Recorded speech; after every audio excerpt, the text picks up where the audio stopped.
Have a bleeding of the liner there, probably because my eye's tearing a little bit. So I've tipped it out, and then I go root to end towards the ear on this side, and then straight up in the middle. And then we're going to kind of turn it a little bit more towards the nose, towards the inner, and then literally point those hairs towards the nose. And what that does is just give your lashes a really nice fanned out look. Eeks. That's first pass. Wiggle, wiggle down. Wiggle, wiggle down. And what that does is when you wiggle, it goes on either side of the lash and it just kind of coats it better. That's why people do that. It's so funny people act like that's some new technique. I've been doing that for 40 years.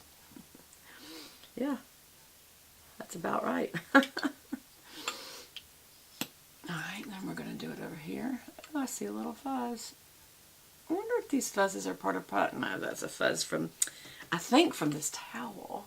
Just because it passed right over it, grabbed. Because you know, waterproof mascara, I think, is waxy. I need to see what makes it waterproof. Is it wax or what exactly is it? But it's stickier. And so your lashes and in the wand itself are more likely to pick up fuzzes. Just because it's sticky. So again, I've tipped out the edges and now I'm coming through. I'm pointing towards the nose here. Straight up and in there. Straight up here. And then wiggle, wiggle down, wiggle, wiggle down. Wiggle, wiggle down. Wiggle, wiggle down.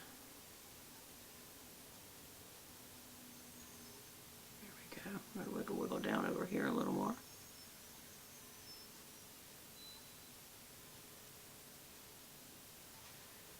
And a second pass. And that's good. I'm good, y'all. So I'm going to let y'all go. I love you. I got to get out the door. Love you. Bye.